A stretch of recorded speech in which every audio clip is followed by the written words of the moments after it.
അങ്ങനെ നീണ്ട അവധിക്ക് ശേഷം തിരിച്ച് വീണ്ടും കോളേജിലേക്ക്. ഇതെന്റെ ആദ്യ ദിവസമാണ്, സെക്കൻഡ് സെം ഓഫ് മൈ കോളേജിൽ. വലിയ സന്തോഷമൊന്നുമില്ല. രാവിലെ എണീച്ച് ഇനിയും കോളേജിൽ പോകണമെന്ന് ഓർക്കുമ്പോഴാണ് ഇത്ര ദിവസം കിടന്ന് ഉറങ്ങിയിട്ട് രാവിലെ പോകാൻ നല്ല മടിയായിരുന്നു. പിന്നെ വീണ്ടും ആ കാത്തിരിപ്പായിരുന്നു. 12:30 ആവാൻ, 8 മണി ക്ലാസ്സിൽ കയറിയ 12:30 ആവാനുള്ള ആ ഒരു കാത്തിരിപ്പിലായിരുന്നു.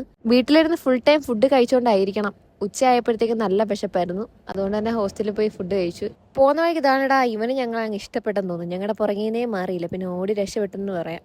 ആദ്യ ദിവസം വരുന്നതിനും വൈകുന്നേരം വരെ ക്ലാസ് ഉണ്ടായിരുന്നു. ഉച്ചയായപ്പോൾ തന്നെ നല്ലോണം ക്ഷീണിച്ചു. ഉച്ച കഴിഞ്ഞപ്പോഴത്തേക്ക് നല്ലോണം ഉറക്കം വന്ന്. എങ്ങനെയൊക്കെയോ 4:30 ആവാനായിട്ടുള്ള പിന്നെ ഒരു കാത്തിരിപ്പായിരുന്നു. വീട്ടിൽ നിന്ന് 5 ദിവസത്തേക്ക് ഞാൻ വീട്ടിലെ കാര്യങ്ങളൊക്കെ ഓർത്ത് ഭയങ്കര സാഡായിരിക്കും. കുറച്ച് ദിവസത്തേക്ക് വീട്ടിൽ പോയിട്ട് വന്നാൽ ഇത്ര സാഡില്ല. പക്ഷേ കുറേ നാൾ വീട്ടിൽ നിന്നിട്ട് ഇങ്ങോട്ട് വന്നു കഴിയുമ്പോൾ പിന്നെ ഭയങ്കര സങ്കടമാണ്. 2-3 ദിവസത്തേക്ക് പിന്നെ ഒരു ആലോചനയൊക്കെയാണ് വീട്ടിലെ കാര്യങ്ങളൊക്കെ ഓർത്ത്. സത്യം പറഞ്ഞാൽ വീട് വിട്ട് മാറിക്കുമ്പോഴാണ് ആ വീട്ടിൽ നിൽക്കുന്നതിന്റെ വില എന്താണെന്ന് മനസ്സിലാവുന്നത്. ഇത്ര നാളെ വീട്ടിൽ നിന്നപ്പോൾ അതിന്റെ വാല്യൂ ഒന്നും മനസ്സിലാക്കില്ല. ദൂരം ഒന്നും അടിക്കുമ്പോൾ കുറച്ചാൾ അമ്മയുടെ അച്ഛൻ്റെ കൂടെ നിൽക്കുമ്പോൾ കിട്ടുന്ന ഫീൽ അത് വേറെ എവിടെ നിന്നാലും കിട്ടത്തില്ല. അപ്പം ഇന്നത്തെ വീഡിയോ ഇത്രയൊക്കെയുള്ളൂ. അപ്പം അടുത്ത വീഡിയോ കാണുന്നവരെ ബൈ ബൈ.